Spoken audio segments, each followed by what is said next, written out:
के 22 दिन हो गए हैं और रूस की सेना यूक्रेन के इलाकों पर लगातार हमले कर रही है। कीव पर कब्जे का काउंटडाउन शुरू हो गया है और इन सब के बीच यूक्रेनी सेना भी जवाबी कार्रवाई कर रही है। यूक्रेन की ओर से एक वीडियो जारी किया गया है जिसमें कीव जाने वाले रास्ते में रूस सेना के पोस्ट उड़ाने का दावा हुआ है। और उधर मारियोपोल से भी जानकारी आ रही है कि रूस ने वहां एक थिएटर को टारगेट किया है। ये 4 तस्वीरें आपको हम दिखा रहे हैं, इसके जरिए समझिए कि इस वक्त यूक्रेन में भारी बमबारी हो रही है, जमकर बम बरसाए जा रहे हैं। इस हमले में कई लोगों के मारे जाने की आशंका जताई जा रही है। बताया जा रहा है कि हमले से बचने के लिए करीब 1000 लोग इस थिएटर में छिपे थे। ब्रेकिंग न्यूज इस वक्त एक और महायुद्ध से संबंधित अमेरिका से रूस को बड़ा झटका लगा है। वो झटका क्या है आइए आपको बता दें हैं। दरअसल जानकारी मिल रही है कि बाइडेन ने पुतिन को युद्ध को लेकर कुछ बात कही है, जिसको लेकर कहा जा रहा है कि ये अब तक की सबसे बड़ी खबर हो सकती है, क्योंकि 22 दिन हो चुके हैं और महाशक्तियों के बीच सीधी टक्कर इस वक्त समझ आ रही है। और ऐसे में आप ये समझिए कि रूस और यूक्रेन के बीच आज 22 दिन हो चुके हैं। रूस की तरफ से लगातार यूक्रेन के कई शहरों में बमबारी की जा रही है और इस बीच अमेरिकी राष्ट्रपति जो बाइडेन ने रूसी राष्ट्रपति व्लादिमीर पुतिन को यूक्रेन पर आक्रमण को लेकर उन्हें युद्ध अपराधी बताया है। बाइडेन ने कहा है कि पुतिन एक युद्ध अपराधी हैं और साथ ही उन्होंने कहा कि पुतिन को भारी कीमत चुकानी होगी।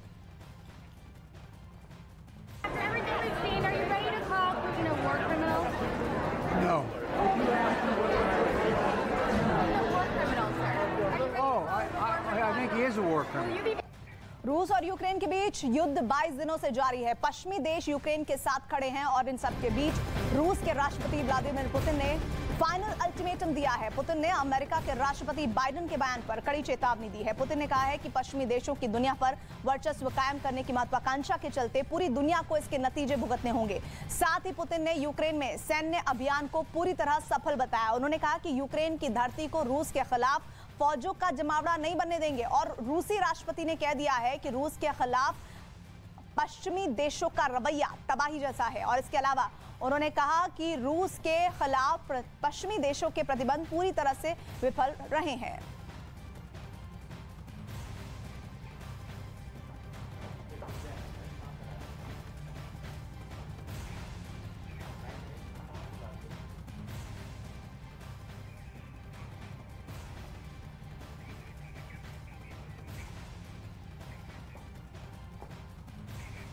यूक्रेन की लड़ाई में सुपर पावर अमेरिका भी कूद पड़ा है। सैन्य साजो सामान के साथ अमेरिका यूक्रेन को ड्रोन भी दे रहा है। अमेरिकी ड्रोन को दुनिया में बेहतरीन माना जाता है। अमेरिका के MQ-9 रीपर ड्रोन को वहां का ब्रह्मास्त्र कहा जाता है। देखते हैं MQ-9 रीपर ड्रोन की खासियत क्या है।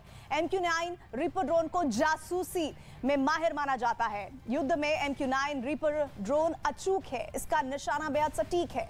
ये ड्रोन लेजर गाइडेड मिसाइलों से लैस होते हैं। 2 रिमोट पायलट एक जगह से ऑपरेट करते हैं और इस ड्रोन की रफ्तार 360 किलोमीटर प्रति घंटे की है। 1800 किलोमीटर की रेंज में मार कर सकता है। 1701 किलोमीटर हथियार की क्षमता है। 50,000 फीट तक उड़ान भर सकता है, यानी काफी ऊपर से दुश्मन पर निशाना लगाया जा सकता है।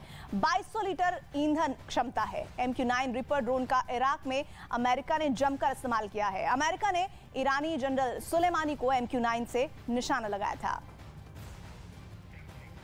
और इस बीच महायुद्ध के 22 दिन हो गए हैं और रूस सेना दावा कर रही है कि उसने कीव की किलेबंदी कर दी है, लेकिन अभी तक कीव पर कब्जा नहीं कर पाया है।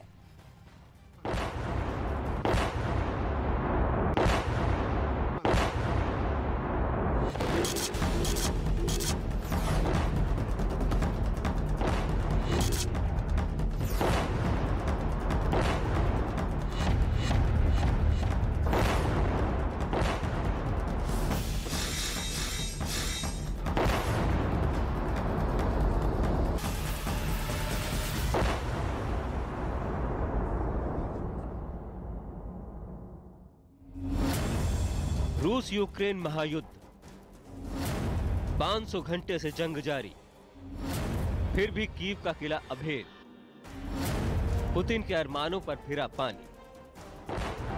24 फरवरी से यूक्रेन पर रूसी हमले जारी हैं। 500 घंटे से ज्यादा हो गए हैं, लेकिन रूस अभी तक कीव का किला भेद नहीं पाया है। बौखलाई पुतिन की सेना और हिंसक हमले कर रही है। यूक्रेन में रिहायशी इलाकों को रूसी सेना निशाना बना रही है।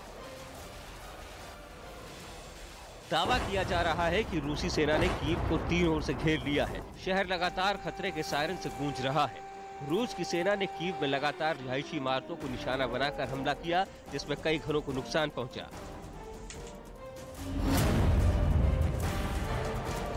कीव के तेज गोलाबारी का वीडियो भी सामने आया है। कीव में दोनों तरफ से भारी गोलाबारी हो रही है। वहां गोलियों की आवाज के साथ साथ तेज धमाकों की गूंज भी सुनाई दे रही है। इसके साथ ही वहां लड़ाकू टैंक भी घूमता नजर आया। रूस भले ही ये दावा करे कि उसने कीव की किलेबंदी कर ली है, लेकिन 22 दिन बाद भी रूसी सेना पूरी तरह से कीव पर कब्जा नहीं कर पाई है। आइए आपको बताते हैं कि अभी रूसी सेना के खिलाफ कीव का किला अभेद क्यों है। दरअसल ऐसा दावा किया जा रहा है कि यूक्रेन को नेटो का साथ मिल रहा है। रूस के चीनी सैन्य सामान घटिया बताए जा रहे हैं और गाड़ियों के चीनी टायर धोखा दे रहे हैं। सस्ते चीनी टायरों की वजह से रूस को परेशानी उठानी पड़ रही है। इतना ही नहीं, दावा तो ये भी किया जा रहा है कि रूस की सेना के सिपाही अनट्रेन्ड हैं, तो रूसी टैंकों पर हो रहे ड्रोन हमले भी परेशानी का सबब है। रूस के खिलाफ सड़कों पर जनता भी उतर आई है। प्रदर्शन के साथ साथ यूक्रेन में जनता ने भी हथियार उठा लिए हैं। यूक्रेन की सेना भी लगातार प्रहार कर रही है। यूक्रेन की ओर से दावा किया जा रहा है कि अब तक करीब 13,000 रूसी सैनिकों को मार दिया गया है। और अब